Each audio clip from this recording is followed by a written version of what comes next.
I try to keep M&Ms in my desk occasionally if she wants to partake of New Jersey's state product. The M&M was invented in Newark. Truth? Get great trivia here. I'm waiting for the senator from Hawaii, my dear friend, to ask me a question, because I have the floor. Will the senator yield to a question? I will yield for a question while retaining the floor. Okay. I'm glad you mentioned M&Ms. Both of us are lawyers, and I remember I got through the studying for the bar exam by eating mounds and mounds of M&Ms. So I thank you, the senator from New Jersey, for continuing to provide me with M&Ms. I want to thank you, Senator Booker, for standing here for hours on end to push back, to fight against this administration's lawlessness. And in fact, a reporter asked me today, do you think this is a good use by Senator Booker of his time to be on the floor to do this? And I said, anytime any of us gets up and use our voices to counter, to fight against the lawlessness of this administration, it is a good use of our time. So thank you, Senator Booker, for yielding to me and for standing up to the American people. And is it making a difference? Millions of people are watching you, Senator Booker. Millions have watched and are watching you. It's making a difference. So I want to ask you a question about the lawlessness of this administration. As you yourself said last night, quote, "These are not normal times in our nation," end quote. In fact, these are the very words that I often use when I meet with anybody who comes to see me from Hawaii, individuals, organizations. I say, these are not normal times. So Donald Trump has made no secret of the fact that he fancies himself a king with total disregard for the rule of law.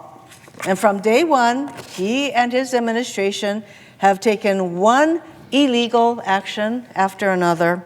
On his first day in office, Donald Trump issued an executive order purporting to end birthright citizenship, a right protected in our Constitution for more than a century. Birthright citizenship.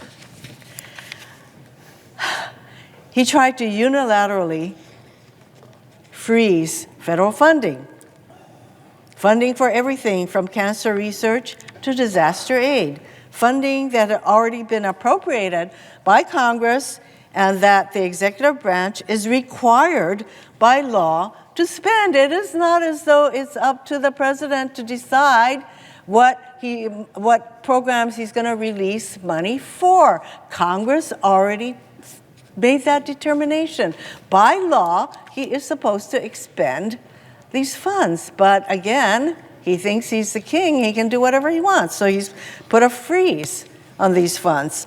He's enabled Elon Musk, an unelected billionaire, the richest person in the world, whose only qualification is the more than $200 million he spent to get Trump elected, to run roughshod through our government.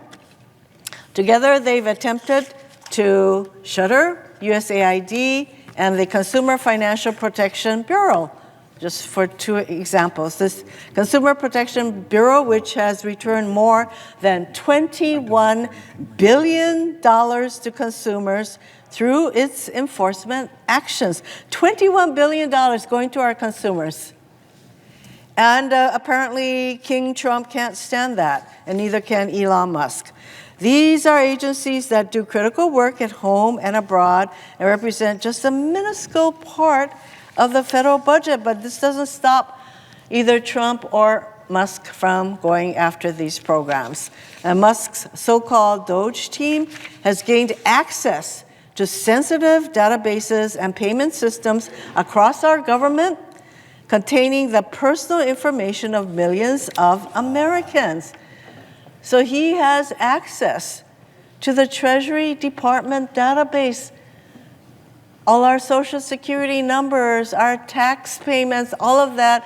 He is running roughshod until stopped by a court on these databases. And they've done all this without any transparency or accountability whatsoever. Meaning we still don't know the full extent of where Doge has been or what they've done. Trump has launched an all-out assault on our federal workforce. He attempted to fire tens of thousands, he actually fired them, who are on probationary status overnight, and only for courts to order them, these thousands and thousands of federal employees in probationary status, to be reinstated weeks later. Talk about chaos, talk about sowing fear. So now he's attempting to reclassify whole swaths of federal employees to strip them of civil service protections and in some cases eliminate their ability to bargain collectively. Past 25 hours. He fired Department of Justice and FBI officers for seemingly no other reason than their involvement in January 6 cases they were assigned to as rank-and-file officials, not as though these people at DOJ and FBI had a choice in the kind of cases they were going to be assigned. They were assigned January 6 cases, and the names of these people, there's some 6,000 FBI and DOJ employees who worked on January 6 cases, and there's a fear that those names would be disclosed. He's going after schools, from kindergartners to universities, as part of his war on diversity, equity, and inclusion.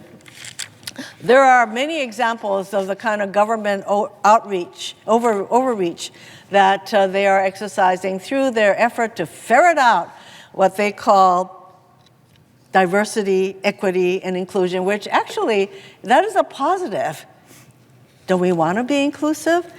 So I want to give you just one example. There was a teacher in Idaho who had a poster in her classroom that said, "Everyone is welcome here." And there were handprints, different colors, white, black, yellow, handprints. And she was told she had to take this poster down, and that if the handprints were all white handprints, she could have kept the poster up, but she was told she had to take this poster in her classroom that says, "Everyone is welcome here." She took it down at first, but she felt so bad about it that she put it back up, and then she was told by the powers that be at her school that she had a certain amount of time to take this poster down, and otherwise there will be disciplinary action. That is the kind of government overreach that is a hallmark of this administration. To date, the Trump administration has withheld millions of dollars from hand-picked colleges and universities, conditioning the funding on unreasonable demands meant to bring these colleges to their knees. So he's starting with Harvard, Columbia, there's probably a whole long list of colleges that he's threatened to withdraw hundreds of millions of dollars from.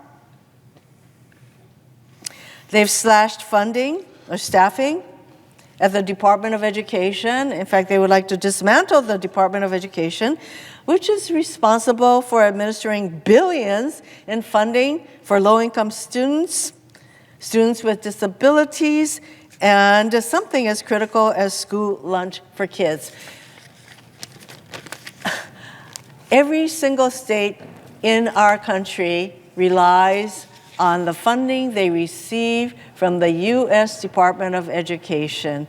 In Hawaii, we're talking about some $300 million in funding for our schools to help our kids with disabilities, to provide school lunches through the U.S. Department of Agriculture, the things that I mentioned. And as Senator Booker knows well, the list goes on and on. This administration continues to abuse its power, acting with total disregard for the rule of law. And we have turned to the courts to stop these illegal acts. And now Republicans are calling to impeach these judges who are applying the law, who are doing what they're supposed to be doing and not just giving Trump whatever results he wants, but these judges are now deemed open to impeachment. It's clear Trump and his cronies will keep on doing whatever they want, regardless of the Constitution or the law. They are crippling government and sowing total chaos across our country while doing nothing to address the actual issues people care about.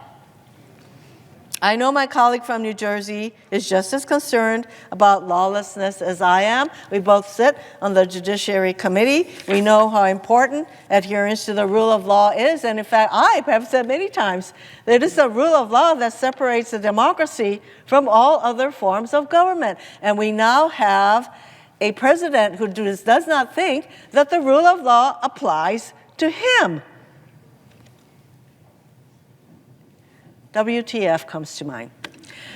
So, Senator Booker, my question to you is, what are the consequences of this total lawlessness on our government, our country, and the American people? Thank you, Senator Hirono. I think I need somebody to say what WTF, and to come from you is particularly precious and great. I'm grateful. And this rule of law is really important.